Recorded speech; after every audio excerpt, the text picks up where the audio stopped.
नमस्कार सोहार, मैं पायल त्रिवेदी और आप देख रहे हैं न्यूज झारखंड। समय हो चला है झारखंड की खबरों को जानने का और उससे अपडेट होने का। तो चलिए जानते हैं झारखंड की आज की 25 मुख्य खबरों को। इससे पहले अगर आपने हमारे चैनल को सब्सक्राइब नहीं किया है तो चैनल को सब्सक्राइब कर ले ताकि झारखंड की छोटी बड़ी खबरें आपको मिलती रहे। चलिए शुरू करते हैं आज की पहली और मुख्य खबर से। नहाय खाए के साथ जितिया पर्व शुरू। पुत्र के दीर्घायु और मंगल कामना के लिए माताओं द्वारा मनाया जाने वाला जितिया पर्व शनिवार को नहाय खाए के साथ शुरू हो गया। पर्व को लेकर शनिवार को झारखंड के अलग अलग जगह में सब्जी पूजन और खाद्य सामग्री की लोगों ने खूब खरीदारी की। पर्व को लेकर चौक चौराहों में काफी भीड़ देखी गई है। खासकर सब्जी और फलों के दुकानों पर खरीदारी को लेकर लोगों की भीड़ लगी रही। पर्व की समाप्ति सोमवार को व्रती माताओं द्वारा पारण कर किया जाएगा। सप्तमी को नहाय खाए के साथ 3 दिनी जितिया पर्व का अनुष्ठान शुरू हो जाता है। रात में भगवान जीत वाहन पूजा अर्चना संपूर्ण भक्ति भाव के साथ की जाती है। इस अवसर पर दूध, दही, केला और मिठाई आदि प्रसाद के रूप में झींगी सब्जी के लत के 3 पत्तों पर, जिसमें एक में जीत वाहन भगवान, दूसरे पर चीलों और तीसरे पर सियारों को थोड़ा प्रसाद निकालकर चढ़ाया जाता है। पहले दिन व्रती माताएं प्रसाद के रूप में खाद्य सामग्री का भोजन करती हैं। दूसरे दिन अष्टमी को दिन और रात उपवास करने के बाद नवमी तिथि को पारण कर व्रत तोड़ती हैं। नहाय खाए के दिन स्नान के बाद भोजन में मडुआ की रोटी, सतपुतिया की सब्जी और नोनी साग आदि की विशेष प्रधानता है। मैया सम्मान योजना, 50 लाख महिलाओं को राशि, पेंशनधारियों को एक साथ 3 माह की पेंशन मिलेगी। झारखंड में मुख्यमंत्री मैया सम्मान योजना और सामाजिक सुरक्षा पेंशनधारियों को बड़ी राहत मिली है। सरकार ने ये घोषणा की है कि दुर्गा पूजा से पहले सितंबर माह की मैया योजना की राशि लाभुकों को मिल जाएगी। इस योजना से राज्य की लगभग 50 लाख से अधिक महिलाओं को फायदा होगा। अगस्त माह में भी इतने ही लाभुकों को राशि ट्रांसफर की गई थी। सामाजिक सुरक्षा निदेशालय ने जिलों को दिशा निर्देश जारी करने की तैयारी कर ली है। 15 सितंबर के बाद से जिलों द्वारा राशि ट्रांसफर करने की प्रक्रिया शुरू होगी। साथ ही अक्टूबर माह की राशि दीपावली और छठ से पहले लाभुकों को दे दी जाएगी। इसके लिए विभिन्न जिलों को 9,600 करोड़ रुपए आवंटित किए गए हैं। योजना के तहत लाभुकों को हर माह 2,500 रुपए दिए जाते हैं। निदेशालय ने जिलों से यह भी रिपोर्ट मांगी है कि किन अयोग्य लाभुकों ने गलत तरीके से राशि ली है, उन पर क्या कार्रवाई हुई। इधर राज्य के 11,75,000 पेंशनधारियों को भी बड़ी राहत मिलेगी। सरकार ने तय किया है कि वृद्धा, विधवा और दिव्यांग पेंशनधारियों को एक साथ 3 माह की पेंशन मिलेगी। यानी एक पेंशनधारी को कुल 3,000 रुपए दिए जाएंगे। इसमें 8,99,076 वृद्धा पेंशन, 2,51,173 विधवा पेंशन और 25,397 दिव्यांग पेंशनधारियों को शामिल किया गया है। राज्य में ये पेंशन योजना केंद्र और राज्य सरकार की ओर से संयुक्त रूप से संचालित है। केंद्र द्वारा दी जाने वाली राशि के अतिरिक्त शेष राशि राज्य सरकार उपलब्ध कराती है। पाकुड़ में 247 चयनित उम्मीदवारों को मिली चौकीदार नियुक्ति पत्र, खुशी से खिले चेहरे। पाकुड़ जिले के रविंद्र भवन टाउन हॉल में आयोजित एक समारोह में 247 नवनियुक्त चौकीदारों को नियुक्ति पत्र दिए गए, जिससे उनके चेहरे खुशी से खिल उठे। इसी कार्यक्रम में 18 सेविकाओं और 9 सहायिकाओं को भी नियुक्ति पत्र प्रदान किए गए। नौकरी पाने की खुशी में सभी युवाओं ने झारखंड के मुख्यमंत्री हेमंत सोरेन और पाकुड़ जिला प्रशासन का आभार व्यक्त किया। इस अवसर पर पाकुड़ के उपायुक्त मनीष कुमार ने नवनियुक्त युवाओं को उनके उज्जवल भविष्य की शुभकामनाएं दी। उन्होंने बताया कि मुख्यमंत्री हेमंत सोरेन का प्रयास है कि राज्य के युवाओं को रोजगार मिले और इसी का नतीजा है कि आज इतने युवाओं को सरकारी नौकरी मिली है। उन्होंने चौकीदारों से अपील की कि वे अपने कर्तव्यों का निर्वहन पूरी ईमानदारी से करें। उपायुक्त ने सभी जिलावासियों से अपने बच्चों को स्कूल भेजने का अनुरोध किया, क्योंकि शिक्षा से ही समाज में बदलाव संभव है। वहीं पुलिस अधीक्षक निधि द्विवेदी ने कहा कि चौकीदारों की नियुक्ति सरकार और जिला प्रशासन की एक सराहनीय पहल है। उन्होंने विश्वास जताया कि वे युवा पुलिस तंत्र में अपनी भूमिका को न्याय संगत बनाएंगे और प्रशासन के क्रियाकलापों में महत्वपूर्ण योगदान देंगे। विधायक लिट्टीपाड़ा हेमलाल मुर्मू ने नवनियुक्त चौकीदारों को बधाई देते हुए कहा कि इस नियुक्ति से ग्रामीण क्षेत्रों की प्रशासनिक व्यवस्था मजबूत होगी। उन्होंने कहा कि सरकार ग्राउंड स्तर पर प्रशासन को सक्रिय करने का प्रयास कर रही है, ताकि महिलाओं, गरीबों और बेरोजगारों को सशक्त बनाया जा सके। आदिवासी और कुर्मी समाज के बीच द्वंद्व का माहौल, एसटी में शामिल करने की मांग पर सियासत हो रही गर्म। झारखंड में कुर्मी जाति को आदिवासी एसटी का दर्जा दिए जाने की मांग को लेकर पिछले दिनों दिल्ली में हुए आंदोलन के बाद आदिवासी समुदाय में आक्रोश फैल गया है। विभिन्न आदिवासी संगठन लगातार बैठकें कर इस फैसले का विरोध दर्ज कर रहे हैं। इसी कड़ी में शनिवार को सरना भवन में विभिन्न आदिवासी संगठनों, सामाजिक कार्यकर्ताओं और प्रतिनिधियों की महत्वपूर्ण बैठक हुई। बैठक का मुख्य मुद्दा रहा कुर्मी समुदाय द्वारा अनुसूचित जनजाति दर्जा पाने की मांग और उसके विरोध में उठे सवाल। बैठक में सर्वसम्मति से कहा गया कि कुर्मी समुदाय मूल आदिवासी नहीं है, बल्कि ओबीसी श्रेणी से आते हैं। इन्हें एसटी का दर्जा देना असली आदिवासियों के संवैधानिक अधिकार, आरक्षण, नौकरियों, जमीन और राजनीतिक प्रतिनिधित्व पर अतिक्रमण होगा।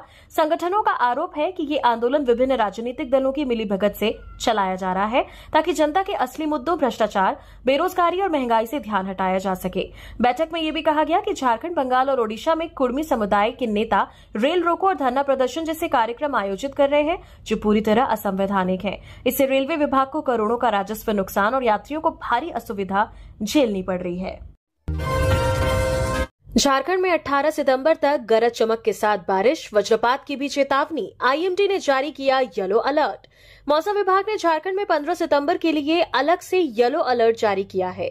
इसमें उन जिलों को चिन्हित किया है जहां वर्षा और वज्रपात होने की संभावना है। इन जिलों में सिमडेगा, पश्चिमी सिंहभूम, खूंटी, पूर्वी सिंहभूम, सरायकेला खरसावा, बोकारो, धनबाद, गिरिडीह, जामताड़ा, देवघर, दुमका, गोड्डा, पाकुड़ और साहिबगंज जिले में कुछ जगहों पर गर्जन के साथ वर्षा वज्रपात होने की संभावना है।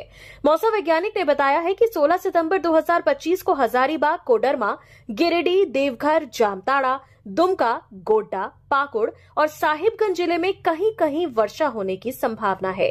इन जिलों में 7 से 11 सेंटीमीटर यानी 70 से 110 मिलीमीटर तक वर्षा होने की संभावना है।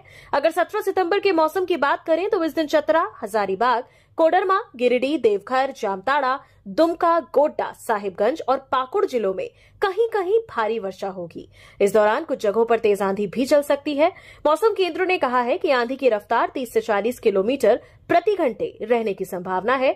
कुछ जगहों पर वज्रपात भी हो सकता है।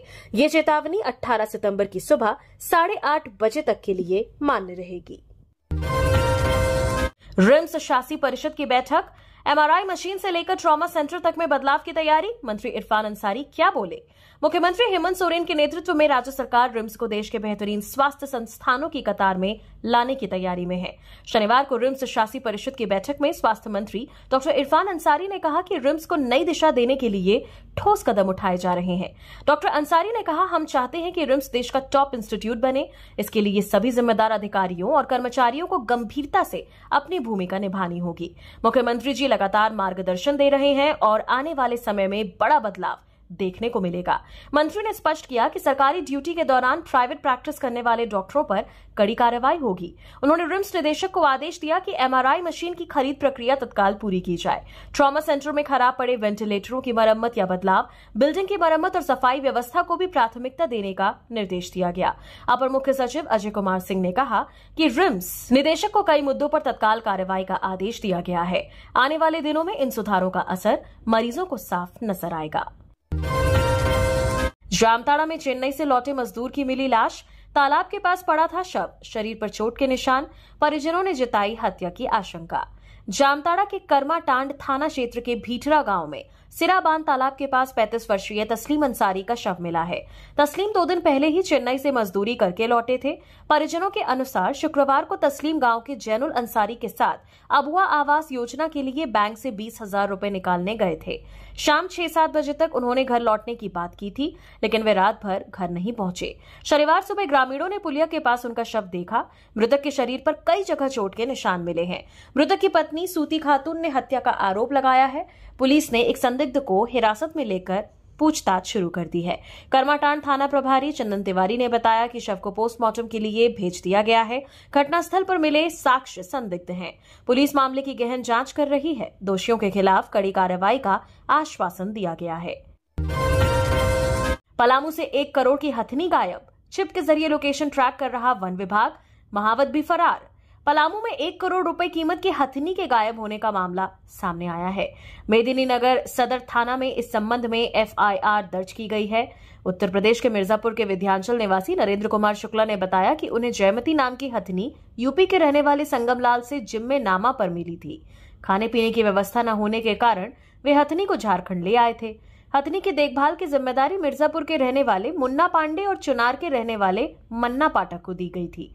मुन्ना और मन्ना की मुलाकात एक अन्य हाथी मालिक तारकेश्वर नाथ से हुई। देखभाल करने वाले दोनों महावत मुन्ना और मन्ना हथनी को लेकर पलामू के मेदिनीनगर सदर थाना क्षेत्र के जोरकट इलाके में आए थे। हाथी मालिक नरेंद्र कुमार 11 अगस्त को जोरकट पहुंचे, जहां उन्हें हथनी और महावत मिले। 13 अगस्त को दोबारा जोर कट गए तो महावत हथनी समेत गायब मिला। उन्होंने झारखंड के कई इलाकों में खोजबीन की, लेकिन न ही हथनी का कोई सुराग मिला, न ही महावत से संपर्क हो पा रहा है। कोडरमा में नाले से मिला अज्ञात शव, शरीर पर जख्मों के निशान। 2-3 दिन पुराना मामला, पुलिस ने पोस्टमार्टम के लिए भेजा। कोडरमा के नवलशाही थाना क्षेत्र में मसमोहना कब्रिस्तान के पास एक नाले से शनिवार को अधेड़ व्यक्ति का शव मिला। शव पर कई जख्मों के निशान थे। स्थानीय लोगों का कहना है कि 2-3 दिन पहले हत्या कर शव को यहां फेंका गया होगा। धुमाडी गांव के रेम्पू साव ने बताया कि मसमोहना के ग्रामीण जब जानवर चराने गए तब उन्हें नाले में शव दिखा। उन्होंने आसपास के लोगों को सूचना दी। इसके बाद वहां ग्रामीणों की भीड़ जमा हो गई। नवलशाही थाना प्रभारी शशिभूषण कुमार मौके पर पहुंचे। उन्होंने शव को कब्जे में लेकर पोस्टमार्टम के लिए सदर अस्पताल कोडरमा भिजवा दिया। थाना प्रभारी ने बताया कि शव काफी सड़ चुका है और उसमें कीड़े लग गए हैं। उनका अनुमान है कि मृतक मानसिक रूप से विक्षिप्त हो सकता है। पुलिस ने बताया कि शव को 72 घंटों तक शीत गृह में रखा जाएगा ताकि उसकी पहचान हो सके। लोहरदगा हिंडाल्को पाखर माइंस आदिवासी विस्थापितों के साथ न्याय करे देवेंद्रनाथ महतो। आदिवासी कुड़मी मतभेद के बीच JLKM आंदोलनकारी नेता देवेंद्रनाथ महतो ने बड़ी लकीर खींचते हुए आंदोलन को आदिवासी बहुल इलाकों तक पहुंचाया और सबको एकजुट किया। उनका कहना है कि झारखंडी आदिवासी मूलवासी अगर एकजुट रहें तो ही बाहरी ताकतों के शोषण से मुक्ति संभव है। लोहरदगा जिले के किस्को थाना अंतर्गत हिंडाल्को बॉक्साइट पाखर माइंस में रैयत विस्थापितों के अधिकार को लेकर शनिवार को 1 दिवसीय धरना प्रदर्शन किया गया। सुबह से शुरू हुआ ये आंदोलन शाम होते होते उग्र हो गया। कंपनी के अधिकारी वार्ता करने नहीं पहुंचे तो ग्रामीण आक्रोशित होकर कंपनी के कार्यालय के भीतर घुस गए और जोरदार नारेबाजी करने लगे। उन्होंने कंपनी के HR और मैनेजर से मिलने की जिद की। आंदोलन का नेतृत्व JLKM के केंद्रीय वर्गीय उपाध्यक्ष देवेंद्रनाथ महतो कर रहे थे। अंततः देर शाम कंपनी प्रबंधन और ग्रामीणों के बीच वार्ता हुई। देवेंद्रनाथ महतो ने मौके पर कहा कि झारखंड में बड़ी कंपनियां और बाहरी ताकतें आदिवासी मूलवासियों का शोषण कर रही हैं। उन्होंने कहा झारखंड के कुड़मी, आदिवासी, सदान और मूलवासी अगर साथ आ जाएं तभी इस शोषण से मुक्ति मिल सकती है। वो पुलिस की वर्दी में आए थे और फिर जाने क्या है पूरी कहानी। दुमका जिला में मसलिया थाना क्षेत्र के पाटनपुर गांव में शनिवार की सुबह 3 बजे के आसपास स्कॉर्पियो से आए करीब 8 से 10 पुलिस वर्दीधारी नकाबपोश डकैतों ने एक महिला 45 वर्षीय सीमा गोराई के घर लूटपाट की। उन्होंने कारोबारी के घर में घुसकर करीब 3 लाख के नकद और आभूषण लूट लिए। पुलिस के भेष में आए सभी के हाथों में डंडा था। जानकारी मिलने पर मसलिया, जामा और पालोजोरी थाने की पुलिस मौके पर पहुंची और अपराधियों की धरपकड़ में जुट गई। पुलिस के भेष में आए अपराधियों के द्वारा लूट की घटना को गंभीरता से लेते हुए दुमका DSP ने भी घटनास्थल का जायजा लेकर मामले की जानकारी ली। पुलिस ने सीमा गोराई के बयान पर अज्ञात पर मामला दर्ज किया है। एक वाहन से पुलिस की वर्दी में आए डकैतों ने घर खुलवाया और लूट की घटना को अंजाम दिया है। मामला दर्ज कर अपराधियों का पता लगाने का प्रयास किया जा रहा है। 75 साल बाद कोडरमा के फुलवरिया गांव में आई बिजली। वाइल्ड लाइफ एरिया से गुजरने के कारण नहीं पहुंची थी बिजली। केंद्रीय मंत्री ने किया उद्घाटन। कोडरमा नगर पंचायत के वार्ड नंबर 1 स्थित फुलवरिया गांव में आजादी के 75 साल बाद पहली बार बिजली पहुंची है। शनिवार को केंद्रीय महिला एवं बाल विकास मंत्री अन्नपूर्णा देवी ने बिजली आपूर्ति का उद्घाटन किया। फुलवरिया गांव में लगभग 500 लोग रहते हैं। ये गांव कोडरमा मुख्यालय से मात्र 5 किलोमीटर दूर है। नगर पंचायत क्षेत्र में आने के बावजूद यहां बिजली और पक्की सड़क जैसी बुनियादी सुविधाएं नहीं हैं। इस गांव तक पहुंचने का रास्ता कोडरमा वाइल्ड लाइफ से होकर गुजरता है। प्रसिद्ध धार्मिक स्थल ध्वजाधारी धाम से सटे इस मार्ग का कुछ हिस्सा जंगली क्षेत्र में पड़ता है। इसी कारण यहां बुनियादी सुविधाएं पहुंचाना मुश्किल था। बिजली जैसी मूलभूत सुविधाओं के अभाव में गांव के लोगों ने कई बार चुनाव बहिष्कार की चेतावनी दी। हालांकि अधिकारियों के आश्वासन पर वे मतदान करते रहे। उद्घाटन समारोह में कोडरमा विधायक डॉक्टर नीरा यादव, बरकट्टा विधायक अमित यादव और जिला परिषद अध्यक्ष रामधन यादव भी मौजूद थे। सभी ने संयुक्त रूप से नारियल फोड़कर और पूजा पाठ के साथ बिजली आपूर्ति का शुभारंभ किया। जिले के वरिष्ठ अधिकारी भी इस अवसर पर उपस्थित रहे। BCCL वाशरी प्लांट हादसा। कड़ी मशक्कत के बाद कर्मी को निकाला गया सुरक्षित। रेस्क्यू में कर्मी हरेंद्र ने दिखाई दिलेरी। धनबाद जिले के BCCL ब्लॉक 2 क्षेत्र के न्यू मधुबन वाशरी का लगभग 100 फीट ऊंचा साइलो प्लांट टॉवर आधी रात को अचानक तेज आवाज के साथ धराशायी हो गया। मजदूरों को पहले ही ऐसी किसी घटना को लेकर आशंका तो थी। उन्हें हल्की सी आवाज सुनाई देने लगी, जिसके बाद टॉवर के नीचे मौजूद मजदूरों ने भागकर अपनी जान बचाई। इस हादसे में धर्मेंद्र ठाकुर नाम का कर्मी साइलो प्लांट में फंस गया था। बीसीसीएल द्वारा रात से ही बचाव कार्य चलाया जा रहा था। 12 घंटे से अधिक समय तक चले रेस्क्यू ऑपरेशन के बाद कर्मी धर्मेंद्र ठाकुर को सुरक्षित बचा लिया गया है। प्लांट में वेल्डर का काम करने वाले हरेंद्र महतो ने रेस्क्यू टीम की मदद से रस्सी के सहारे किराना के रास्ते ऊंचे टावर में प्रवेश किया। इसके बाद उसे रेस्क्यू किया गया, फिर उसे टावर से किराना तक ले जाया गया और फिर नीचे लाया गया। धर्मेंद्र ठाकुर सुरक्षित हैं, लेकिन उन्हें स्वास्थ्य जांच के लिए अस्पताल ले जाया गया है। विधायक शत्रुघ्न महतो ने बीसीसीएल सीएमडी की ओर से बचाव कार्य में महत्वपूर्ण भूमिका निभाने वाले श्रमिक धर्मेंद्र महतो को नकद पुरस्कार भी दिया। बीसीसीएल ब्लॉक 2 क्षेत्र के जीएम कुमार राजीव ने बताया कि साइलो हादसे में एक श्रमिक अंदर फंस गया था, उसे सुरक्षित बाहर निकाल लिया गया है। प्रधानमंत्री मोदी के 75वें जन्मदिन पर रांची में सेवा व संस्कार का महोत्सव। प्रधानमंत्री नरेंद्र मोदी के 75वें जन्मदिन को रांची में सेवा, सम्मान और संस्कार के उत्सव के रूप में ऐतिहासिक ढंग से मनाया जाएगा। इस अवसर पर सेवा पखवाड़ा के तहत 17 सितंबर से 2 अक्टूबर तक रांची लोकसभा क्षेत्रों में अनेक जन कल्याणकारी और प्रेरणादायक कार्यक्रमों की श्रृंखला आयोजित की जाएगी। इस संबंध में शनिवार को भाजपा के केंद्रीय कार्यालय रांची में मंत्री संजय सेठ ने पत्रकार वार्ता का आयोजन किया, जिसमें विस्तृत जानकारी साझा की गई। झारखंड दौरे पर 15 को आएंगे के राजू, 7 दिनों तक करेंगे बैठकों की श्रृंखला। संगठन सृजन अभियान के तहत अखिल भारतीय कांग्रेस कमेटी के स्थायी आमंत्रित सदस्य और झारखंड प्रभारी के राजू 15 सितंबर को देवघर पहुंचेंगे। झारखंड प्रदेश कांग्रेस कमेटी के महासचिव सह मीडिया प्रभारी राकेश सिन्हा ने बताया कि वे 7 दिवसीय दौरे पर रहेंगे और इस दौरान राज्य के विभिन्न जिलों में ग्राम पंचायत, कांग्रेस समितियों और जिला स्तर की बैठकों में भाग लेंगे। 15 सितंबर को सुबह 11 बजे देवघर हवाई अड्डे पर आगमन के बाद वे सरैयाहाट प्रखंड में पंचायत समिति की बैठक करेंगे। इसके बाद शाम 5 बजे साहिबगंज जिले के बरहरवा प्रखंड में बैठक में शामिल होंगे। रात्रि विश्राम पाकुड़ में करेंगे। 16 सितंबर को पूर्वाह्न 10 बजे पाकुड़ सदर प्रखंड में बैठक होगी। दोपहर 3 बजे दुमका सर्किट हाउस में संथाल परगना के जिला कांग्रेस अध्यक्षों, जिला पर्यवेक्षकों, जीपीसीसी पर्यवेक्षकों और यूएलबी पर्यवेक्षकों के साथ समीक्षा बैठक होगी। शाम को वे जामताड़ा जाएंगे और वहां रात्रि विश्राम करेंगे। आजसू ने कहा, जेपीएससी अभ्यर्थियों के लिए हो प्रतिभा सेतु का निर्माण। संजय मेहता ने सीएम को लिखा पत्र।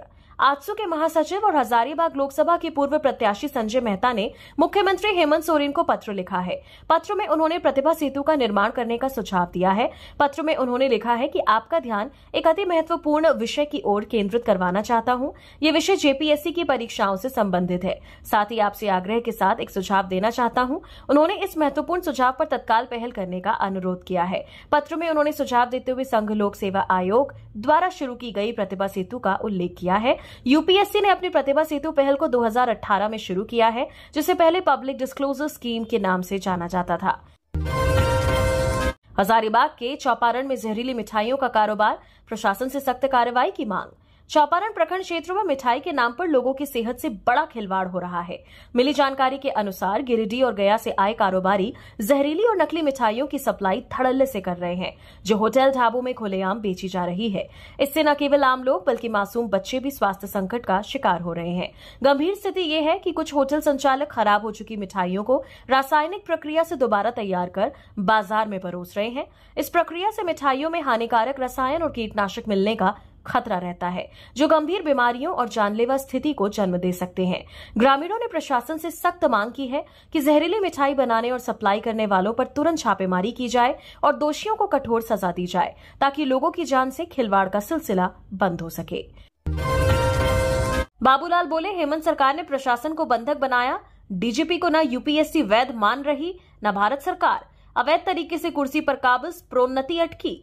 नेता प्रतिपक्ष बाबूलाल मरांडी ने मुख्यमंत्री हेमंत सोरेन और राज्य सरकार पर तीखा हमला बोलते हुए गंभीर आरोप लगाए हैं। मरांडी ने कहा कि सरकार प्रशासन को बंधक बनाकर सत्ता का खेल खेल रही है। उन्होंने दावा किया कि राज्य में पुलिस महकमे की पदोन्नति प्रक्रिया महीनों से ठप है, जिससे न केवल अफसरों के संवैधानिक अधिकारों का हनन हो रहा है, बल्कि ये पूरी व्यवस्था को पंगु बनाने की साजिश भी है। बाबूलाल मरांडी का कहना है कि 17 वरिष्ठ डीएसपी लंबे समय से प्रमोशन का इंतजार कर रहे हैं, लेकिन सरकार की मनमानी और राजनीतिक हस्तक्षेप के चलते प्रक्रिया आगे नहीं बढ़ रही। उन्होंने इसे पुलिसकर्मियों के अधिकारों के साथ खिलवाड़ बताया। मरांडी ने कहा कि ये स्थिति पुलिस महकमे में निराशा और अव्यवस्था फैला रही है, जिससे राज्य की कानून व्यवस्था भी प्रभावित हो रही है। बाबूलाल मरांडी ने झारखंड के वर्तमान डीजीपी अनुराग गुप्ता की नियुक्ति को लेकर भी गंभीर सवाल उठाए। उन्होंने कहा कि अनुराग गुप्ता न केवल अपनी सेवा अवधि पूरी कर चुके हैं, बल्कि यूपीएससी और केंद्रीय गृह मंत्रालय ने भी उन्हें वैध डीजीपी मानने से इनकार कर दिया है। अस्पताल की बाउंड्री बनाने पर हंगामा, ग्रामीण बोले हमारा रास्ता बंद हो गया। प्रतापपुर सामुदायिक स्वास्थ्य केंद्र में 22 करोड़ की लागत से बन रहे नए अस्पताल भवन के चारों ओर बाउंड्री वॉल बनाने का काम शुरू होते ही ग्रामीणों ने जमकर विरोध किया। ग्रामीणों का आरोप है कि जिस जगह पर गड्ढे खोदे गए हैं वो उनके मोहल्ले को जोड़ने वाली मुख्य सड़क है। इस रास्ते के बंद हो जाने से कृष्ण मुरारी मोहल्ला के लोगों को भारी परेशानी हो रही है। आपको बता दें कि अस्पताल भवन का निर्माण लगभग पूरा हो चुका है, लेकिन बाउंड्री वॉल का 30% काम जमीन पर अतिक्रमण की वजह से रुका हुआ था। संवेदक की शिकायत पर एसडीओ जहूर आलम के सख्त आदेश के बाद शुक्रवार को अंचलाधिकारी विकास कुमार टुडू और थाना प्रभारी कासिम अंसारी ने पुलिस बल के साथ मिलकर अतिक्रमण हटवाया था। प्रशासन ने सख्त चेतावनी दी कि सरकारी जमीन पर काम में बाधा डालने वालों पर कार्रवाई की जाएगी। दुर्गा पूजा पर देवघर में दिखेगी बंगाली और राजस्थानी संस्कृति की झलक। करोड़ों की लागत से तैयार हो रहे हैं पूजा पंडाल। देवघर में बाबा नगरी में इस साल दुर्गा पूजा की तैयारियां चरम पर है। शहर की विभिन्न दुर्गा पूजा समितियां भव्य पंडाल बनाने में जुटी हैं।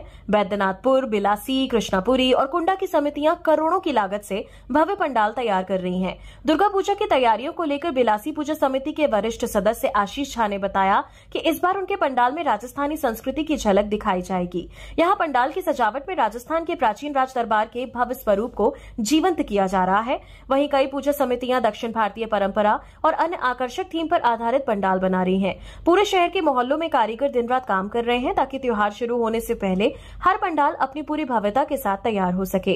देवघर के जानकारों का कहना है कि देवघर कभी बंगाल का हिस्सा था, परिसीमन के बाद इसे बिहार और फिर झारखंड में शामिल कर लिया गया, लेकिन आज भी यहाँ बड़ी संख्या में बंगाली समुदाय के लोग निवास करते हैं। यही वजह है कि देवघर की दुर्गा पूजा में बंगाली परंपराओं का प्रभाव साफ दिखाई देता है। लोहरदगा की बीमार रीमा का नहीं बन रहा था आयुष्मान। राशन कार्ड में नाम सुधार के लिए 6 महीने से लगा रही थी चक्कर। डीसी ने लिया संज्ञान। जिले की एक गरीब महिला रीमा कुमारी, जो ग्राम टाकू पत्राटोली टाटी की रहने वाली हैं, पिछले 6 महीनों से सरकारी दफ्तरों के चक्कर काट रही हैं, लेकिन अब तक उन्हें आयुष्मान कार्ड नहीं मिल पाया है।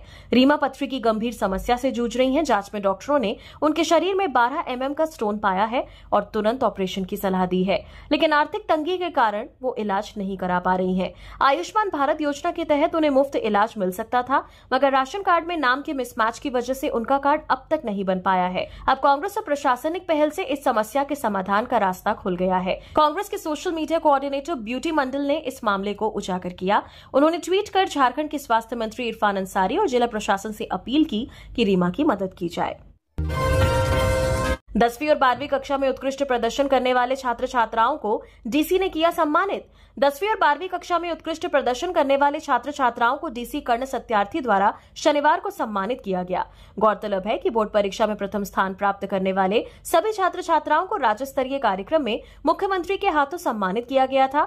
समाहरणालय सभागार में आयोजित कार्यक्रम में सीबीएसई एवं आईसीएसई बोर्ड परीक्षा में जिला के 2nd एवं 3rd टॉपर को सम्मानित किया गया एवं सभी को डीसी के हाथों लैपटॉप, मोबाइल फोन एवं चेक प्रदान किया गया। 2nd रैंक प्राप्त करने वाले छात्र छात्राओं को 2 लाख रुपए तथा 3rd रैंक प्राप्त करने वाले छात्र छात्राओं को 1 लाख रुपए का चेक दिया गया। झारखंड में कम होगा जल संयोजन शुल्क, गरीबों को मिलेगी ज्यादा राहत। झारखंड के आवासीय उपभोक्ताओं को जल संयोजन शुल्क में काफी राहत मिलेगी। साथ ही गरीबी रेखा के नीचे के उपभोक्ताओं का जल संयोजन मुफ्त में होगा। इसे लेकर गरीबी रेखा को परिभाषित करने पर सरकार राजी हो गई है। विधानसभा की प्रत्यायुक्त विधान समिति ने इसके लिए राज्य सरकार के नगर विकास विभाग द्वारा पत्रांक 3427 दिनांक 31 दिसंबर 2020 को जारी परिपत्र पर विचार करने के लिए विभागीय अधिकारियों के साथ 4 बैठकें की। समिति के सभापति सरयू राय के निर्देश पर विभाग ने कई राज्यों के जल संयोजन शुल्क का अध्ययन किया और पाया कि झारखंड में जल संयोजन शुल्क काफी अधिक है। झारखंड में 1000 वर्ग फीट क्षेत्रफल वाले घर के लिए 7000 रुपये, 2000 वर्ग फीट के लिए 14000 रुपये, 3000 वर्ग फीट के लिए 21000 रुपये जल संयोजन शुल्क लिया जाता है। विधानसभा समिति के सभापति सरयू राय ने इसमें संशोधन का निर्देश दिया। विचारोपरांत नगर विकास विभाग ने तय किया कि 1000 वर्ग फीट क्षेत्रफल वाले मकान के लिए जल संयोजन शुल्क मात्र 5000 रुपए होगा और इसके ऊपर के क्षेत्रफल वाले घरों को मात्र 7000 रुपए जल संयोजन शुल्क देना होगा, जो अधिकतम होगा। सुप्रीम कोर्ट की नसीहत के बाद बाबूलाल के बोलने का औचित्य नहीं, मरांडी भाषा की मर्यादा सीखें, विनोद पांडे। झारखंड मुक्ति मोर्चा झामुमो के महासचिव विनोद पांडे ने कहा कि सुप्रीम कोर्ट की नसीहत के बाद भाजपा नेता प्रतिपक्ष बाबूलाल मरांडी के पास डीजीपी नियुक्ति पर सवाल उठाने का कोई औचित्य नहीं बचता। उन्होंने कहा कि माननीय अदालत ने मरांडी की अवमानना याचिका को महत्वहीन ठहराया था। कहा था कि राजनीतिक प्रतिद्वंदिता के लिए कोर्ट में याचिका नहीं दायर करनी चाहिए। पांडे ने याद दिलाया कि भाजपा नेताओं के अनुसार अदालत की टिप्पणी के बाद ही मरांडी ने स्वेच्छा से अपना मामला वापस ले लिया था। विनोद पांडे ने कहा कि जब सर्वोच्च अदालत ने कह दिया है कि ये मामला दो अधिकारियों के बीच प्रतिद्वंदिता जैसा है, तब प्रेस के मंच से सरकार और पुलिस पर आरोप लगाकर मरांडी आखिर क्या साबित करना चाहते हैं। भगवान भरोसे चतरा की स्वास्थ्य व्यवस्था, चिकित्सकों के अभाव में नहीं मिल रहा समुचित उपचार। चतरा केंद्र राज्य सरकार बेहतर स्वास्थ्य सुविधा के लिए लाखों करोड़ों रुपए खर्च कर रही है ताकि मरीजों को बेहतर सुविधा मिल सके, लेकिन चतरा में स्वास्थ्य महकमा और सदर अस्पताल भगवान भरोसे है। राज्य सरकार द्वारा हाल ही में किए गए चिकित्सकों के ट्रांसफर के बाद जिले में डॉक्टर्स की कमी हो गई है। यहाँ पदस्थापित डॉक्टर दूसरे जिले में तो चले गए, लेकिन दूसरे जिले से बदलकर चतरा में पोस्टिंग पाने वाले ज्यादातर डॉक्टरों ने अब तक जिले में योगदान नहीं दिया है, जिससे सबसे ज्यादा परेशानी सदर अस्पताल में इलाज कराने पहुंच रहे मरीजों को उठानी पड़ रही है। ग्रामीण क्षेत्र की स्थिति और भी भयावह है। ग्रामीण इलाकों के अस्पताल में चिकित्सकों और स्वास्थ्य कर्मियों की उपस्थिति नगण्य है। कई लोग ऐसे झोलाछाप डॉक्टरों द्वारा दिए गए गलत इलाज की भेंट चढ़ चुके हैं। ऐसे में स्वास्थ्य विभाग अब ग्रामीण क्षेत्रों में तेजी से बढ़ रहे झोलाछाप डॉक्टरों पर नकेल कसने में जुटा है। दुर्गा पूजा के दौरान सोशल मीडिया पर रहेगी पुलिस की विशेष नजर।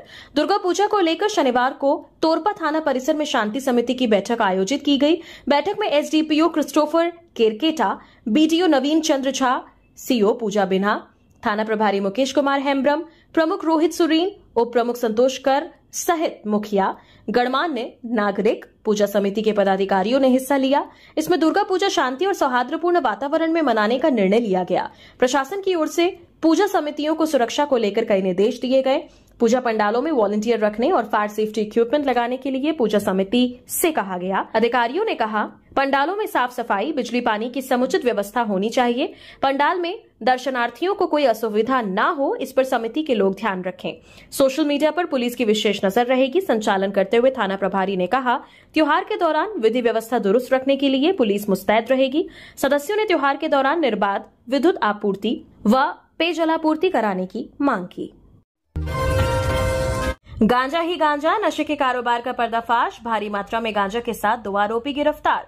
हजारीबाग पुलिस ने देर रात बड़ी कार्रवाई करते हुए गांजा तस्करों के मंसूबों पर पानी फेर दिया है। पुलिस ने कड़ी कार्रवाई करते हुए एक कार से 65 पैकेट गांजा बरामद किया है। गांजा के साथ पुलिस ने 2 तस्करों को गिरफ्तार किया है। इसके साथ ही आरोपियों के पास से कई सामान भी बरामद किया गया है। हजारीबाग पुलिस अधीक्षक को मिली गुप्त सूचना के आधार पर अनुमंडल पुलिस पदाधिकारी बरही अजीत कुमार विमल के नेतृत्व में छापामारी दल गठित किया गया। टीम में बरकट्टा अंचल पुलिस निरीक्षक, थाना प्रभारी सहित कई अधिकारी और जवान शामिल थे। एसडीपीओ बड़ी ने बताया कि रात करीब 9 बजे चेकिंग के दौरान बरकट्टा थाना गेट के सामने एक सिल्वर रंग की मारुति सुजुकी अर्टिगा कार को रोका गया।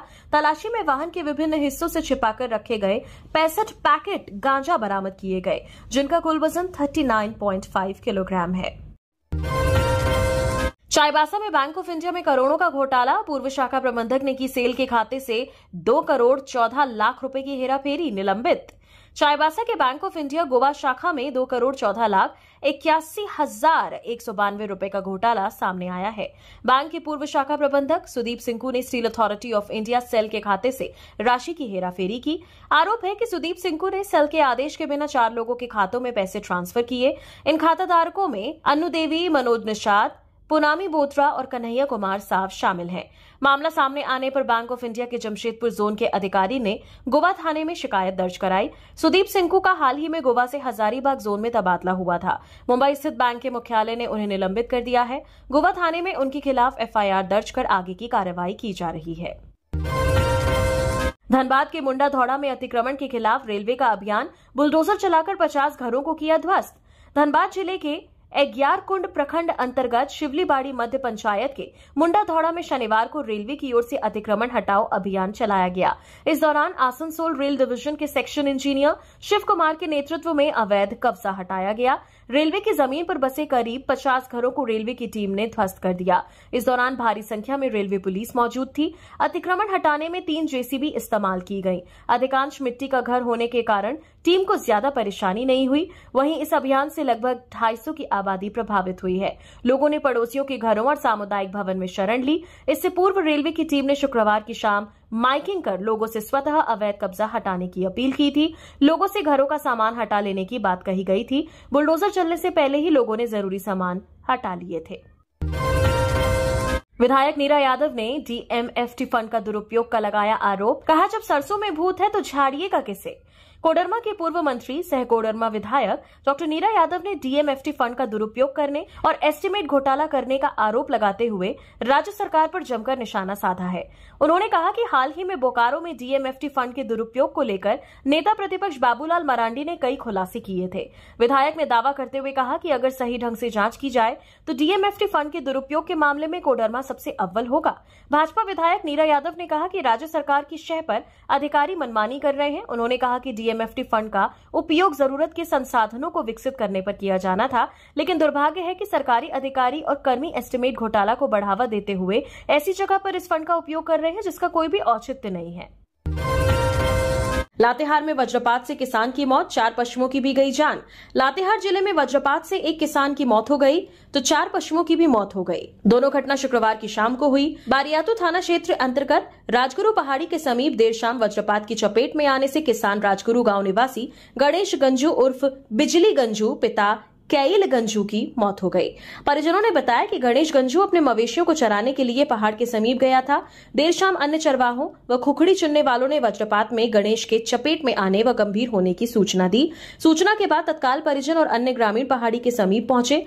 देखा कि गणेश अचेत पड़ा है। उसे उठाकर घर लाए। यहाँ लोगों ने बताया कि उसकी मौत हो चुकी है। मामले की जानकारी थाना प्रभारी रंजन पासवान को दी गई। शनिवार को पुलिस ने शव को पोस्टमार्टम के लिए लातेहार भेज दिया। घटना के बाद से परिजनों का रो रो कर बुरा हाल है। मृतक के परिवार में पत्नी के अलावा 2 पुत्र व 1 पुत्री है। उधर चंदवा प्रखंड के डुमारो पंचायत अंतर्गत उरांव टोली के छाताबर जंगल में शुक्रवार देर शाम वज्रपात की चपेट में आने से 4 पशुओं की मौत हो गई। इनमें भवरा गंजू व कृष्णा गंजू की 1-1 बकरी और आनंद उरांव के 2 बकरा बकरी शामिल है। इसी घटना में करीब आधा दर्जन बकरा बकरी घायल हो गए। हालांकि इस दौरान चरवाहों की जान बाल बाल बच गई। धनबाद उपायुक्त का फर्जी फेसबुक अकाउंट वायरल, डीसी ने की ये अपील। धनबाद उपायुक्त आदित्य रंजन के नाम एवं प्रोफाइल फोटो का दुरुपयोग करते हुए किसी ठग ने फर्जी फेसबुक अकाउंट बनाया है। इसके माध्यम से ठग दूसरों को फ्रेंड रिक्वेस्ट भेज रहा है, साथ ही फेसबुक मैसेंजर पर मैसेज कर रहा है। इस संबंध में उपायुक्त ने आमजनों को सतर्क रहने की अपील की है। उन्होंने कहा कि यदि किसी अनाधिकृत सोशल मीडिया अकाउंट या फोन नंबर से पैसों की मांग की जाती है या किसी प्रकार का प्रलोभन दिया जाता है या लिंक भेजी जाती है अथवा फेसबुक मैसेंजर पर मैसेज किया जाता है तो उसे तुरंत ब्लॉक करें और फेसबुक को रिपोर्ट करें। साथ ही किसी भी संदिग्ध मैसेज या लिंक पर क्लिक करने से बचें। इसकी शिकायत राष्ट्रीय साइबर अपराध रिपोर्टिंग पोर्टल www.cybercrime.gov.in या अपने निकटवर्ती थाना में दर्ज करा सकते हैं। तो ये थी झारखंड की आज की टॉप बड़ी खबरें। ऐसी ही झारखंड की टॉप बड़ी खबरें और छोटी खबरें जानने के लिए हमारे चैनल न्यूज झारखंड को सब्सक्राइब करें और बेल आइकन को प्रेस करें। धन्यवाद।